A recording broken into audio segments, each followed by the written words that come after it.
All right, you guys, Team Kings of Games in this thing, baby. Representing the squad as always. Today we have a very special profile for you guys. First, how did you do that at locals today, bro? I didn't ask you. Did pretty good. 3-1.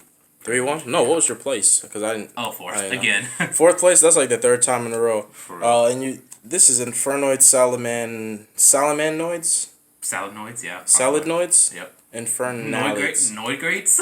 Inferngrates, Sure. Great Fire. Noids. Fire deck. Screw it. We'll figure the name out later. Whatever. Oh man, all those names just sound horrible. All right, so let's do this, man.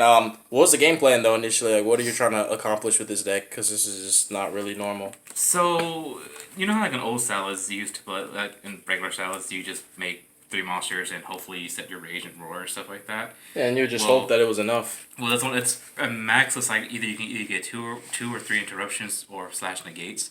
And so I was like, you know what? If you put Void Phase and Decatrons already negates themselves, they can utilize with each other, and you might have like 5 or 6 interruptions in the deck. So Yeah, Void Feast Rage Work would be like really bonkers against anything. So it's pretty much the game plan is that you do your side combo, do how you normally would do it, and just make Void and just play Void. And then Vanishment after. Oh, okay. So you like standard. So you're adding the Void. Imagine the Void Feast play to your standard salad board. Correct. Okay. So, and the reason, to me personally, the reason why I think they synergize with each other because they're fires, and it's pretty much what like every fire deck kind of wants to be. Right. So I mean, you know, you're gonna have people over here, keyboard warriors, in the comments talking about bricks, this, bricks, that. Yeah. So okay. Consistency. So about the whole cause I'm feeling someone's going to say that. Yep. But the thing is, it's like everybody's playstyle is different, and everybody's luck factor is completely different. You're right. So no one is gonna it's like I can do Void Feast, Salamanger combos all day, and it'd be perfectly fine. It won't be a brick to me, but somebody else will. And they'll end up drawing both Anukus and Devianis. There you go. No summon, it's just all noise. Yeah. Go ahead and get to the profile, dude. Alright. So first things first, you play 3 Decatrons. Decatron, when Decatron summon, you can send any Infernoid monster from your deck to grave. Copies the effect, gains its level, and also copies its name.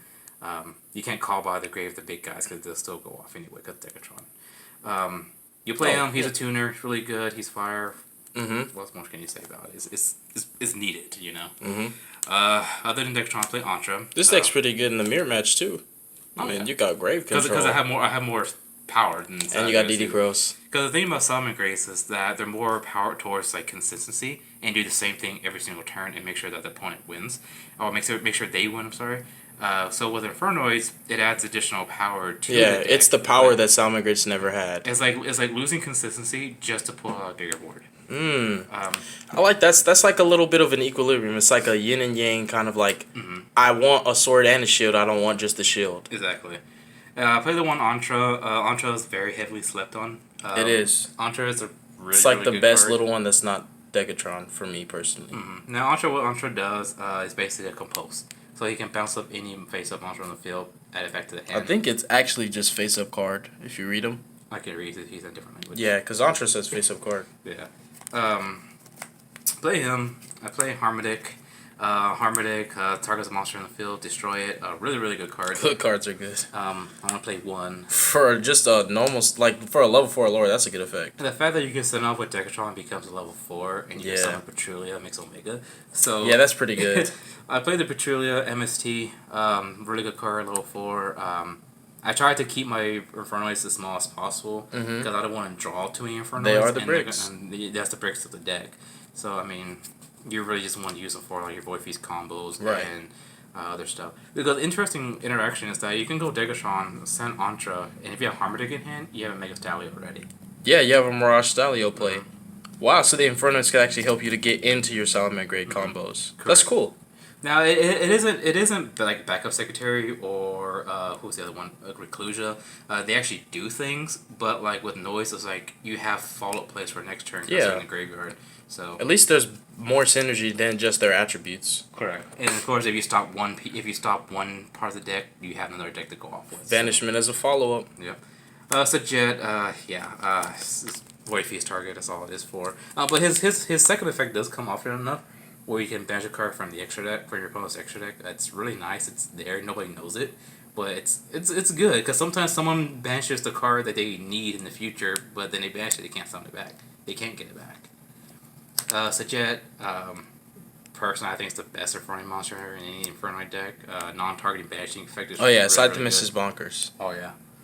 Now don't play Atondo. Atondo is a brick. Yeah, he can attack twice, but it's just not needed. He's another Infernoid monster I do not want to draw or do not want to see, because I still want to play Salad. 2 Deviati, Heavy Storm.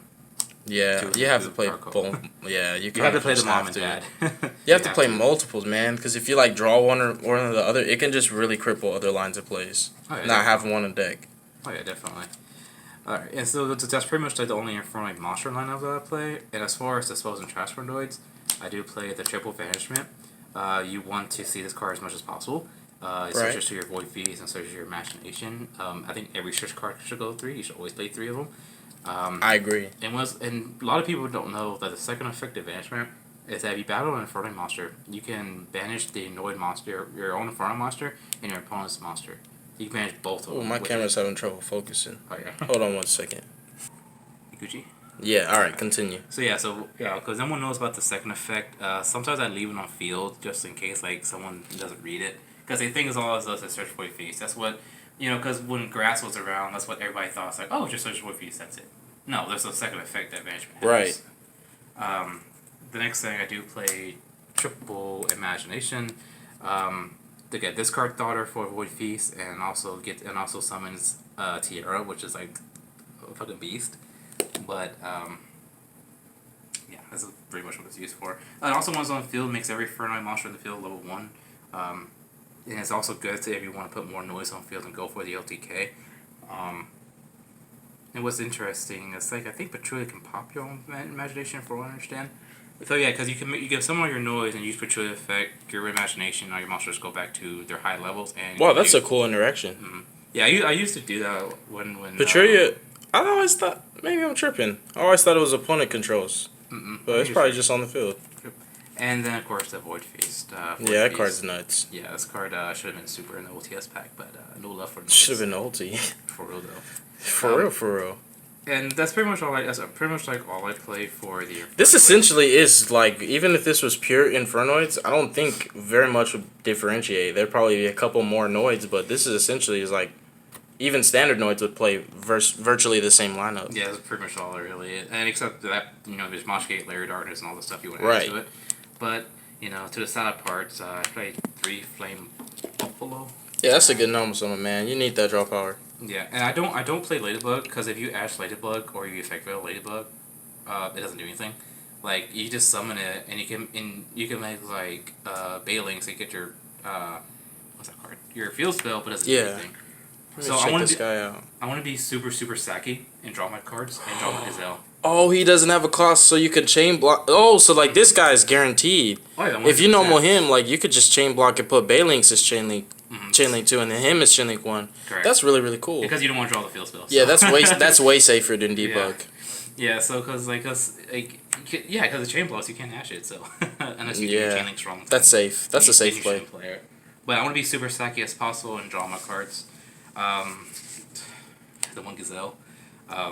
He's still the man. Yeah, Gazelle sends in your Salamangreat, just like a Decatron, but it doesn't do anything. It doesn't copy his effect, but it's just your foolish burial of the deck. He wishes he was Decatron. Yeah. 2 spinning. Some people playing 3. I prefer 2.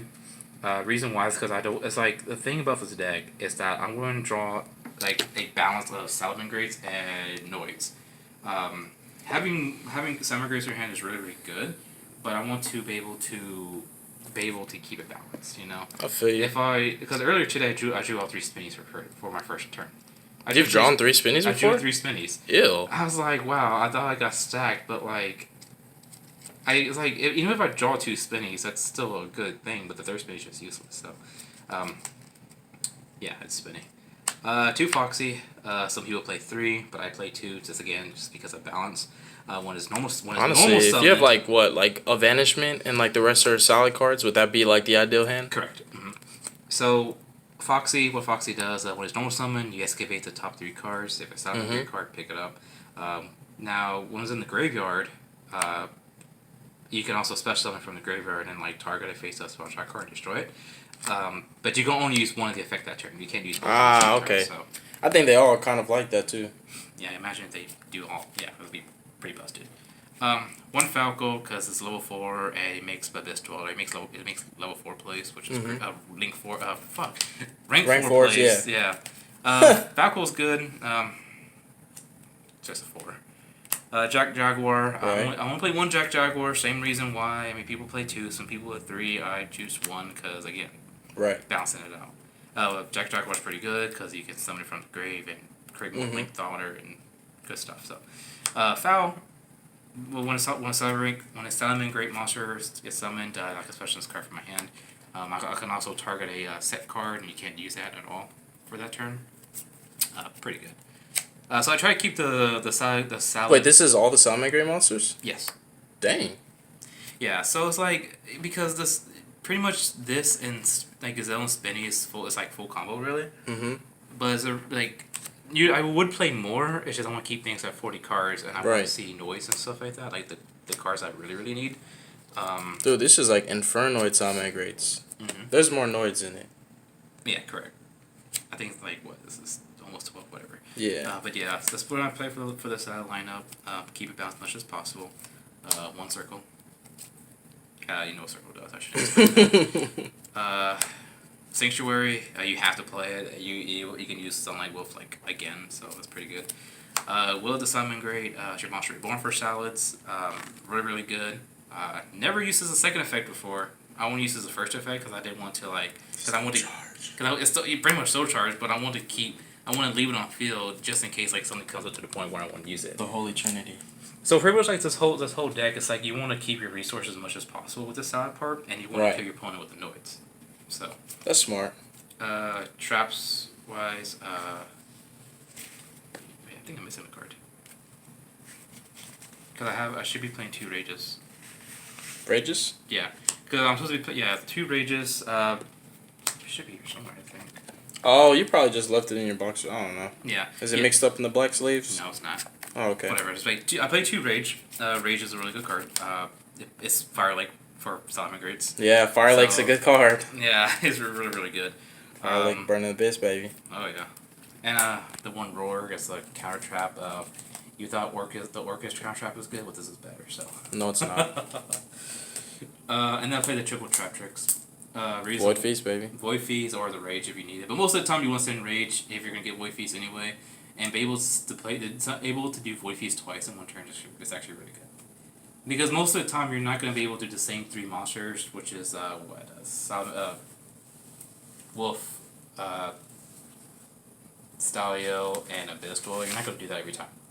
Right. So, that's pretty much the main deck right there. Having a Dweller, though, like, if you have, like, the Rage and the Roar set up with the Void Feast, but a Dweller backing that up, that's really solid. Oh, yeah, definitely. Like, 5 Interrupts and a Dweller, that's pretty strong. And it's time for the extra deck. Let's see. So Let me check this lens. Like, this is just... This is very moist in here, probably. Yeah. Moist, you know what I mean. If I had 2 Banelinks, I want to make room to put like Noid stuff. I want to have room to put Tierra and Tist in the deck. Yeah. You won't summon this as much as you want to, as you would do in Pure, because it isn't Pure. And I do play the triple Sunlight Wolf. Playing 3 Sunlight Wolves is really needed, so you can reoccur your Gazelle, and you can also add back your Rage or your Roar. It's absolutely needed. So. Screw that card. Yeah. 2 Helios. It's a really good card. Good for like any type of OTK. There we go. It's pretty much standard, except for the 1 Balinks. So I do and also play the Fire Charmer. If you get Ash Blossom, summon the Ash Blossom back, make Stalio. Simple. Wow. And plus it's a tuner too, so you can. You said if you get ashed, summon the ash and make a Stalio. Yeah. That's tight. I actually did that once today. That's really cool. Because I was like, I had a feeling that someone was gonna ash me, so I had Banelinks and I had Spinny and Grave. I was like, yo, let's just make Stalio with Gazelle in my hand. Like, that's really busted. Phoenix, because of the fire, pops a card when it's cold. Right. Yeah, whatever. Do a little. So now, this is my favorite card in my favorite fire deck. Well, Dual Little makes every single fire monster 500 plus, and when this gets destroyed by battle or card effects, I can add my Decatron back from my grave to my hand. Right. If I didn't finish it off with something else. I love Doolittle. Even when people were playing Noids, they either play like B Cop or Wee Witch or something like that. Yeah. I never liked it because even this layers on the field makes everything dark. What's the point of playing Wee Witch? What's the point of playing B Cop? B Cop doesn't do anything. Doolittle does stuff. So I like Doolittle. And for the Xyz, Face Stalio, that's actually the only. I actually have two different builds where two different types of extra decks where I do play Stalio and Abyss Dweller. But it's like I said, extra deck is super tight, so I don't play. So this is the one where you don't play Dweller? Correct. Okay. Yeah. I want to play Dweller. It's just the extra deck is so tight. Like if Konami. Seems like you care more about the Omega. Yeah. Omega. Don't try to make no excuse, boy. You know you cut that Dweller for the Omega. Stop playing. Whatever. So Omega. if you're playing any Infernoid deck, you have to play Omega. Because Omega, that's fair. Omega recycles your Infernoids, and if someone is brave enough to call by good argument. I can't deny that. Mm-hmm. You know you still wanted that Omega over the Dweller. Oh, 100%. Talking about I wish. You know you don't need that Doolittle. You just want him. Nope. You just want that Doolittle. Go ahead, continue, bro. With Omega, like someone might be brave enough and actually call by the for Gazelle, and you just put it back in the graveyard, and you're like, hello. So I'm like, well, add back, sure. Hello. One Tierra. Oh my gosh. I wish I could play two. Yeah. And I play the two Ints. Yes, baby. Imagination's so blessed. Yeah, because some imagination, you can send two Intis, send the Omega, or two Intis and the Bailings for protection. Oh, that's pretty good. So Tierra has synergy with this too, because she can send Bailingses. Mm-hmm. And I suppose it gives you like little thought for Jaguar, because when you send it off of Tierra, you can Jaguar, the one you send, the Salamanger monster you send from the extra deck to the graveyard, send it back and then summon Jaguar. Oh, that's cool. Very neat interaction there when you really need it, but like I said, that's only if your opponent is able to clear your board and imagination is like your follow play, as you can call that. Okay. Well, any last words or final thoughts? Like I said, this deck isn't for everyone. I'll be honest with you on that. It's really a high luck factor deck, honestly. Is that you either brick or you don't, or yeah, I mean it's not for everybody. I get it. Yeah. I mean, hey, at least you kept it real with them. Yeah, I mean because it's like that for any deck profile, you know. But yeah, that's pretty much it, really. All right. Well, thank you guys so much for watching the video. I appreciate you guys for taking the time out of your day. God bless you guys. Make good choices. Don't your brain cells. Stay tuned for future content. Everybody stay positive. Peace out, yo.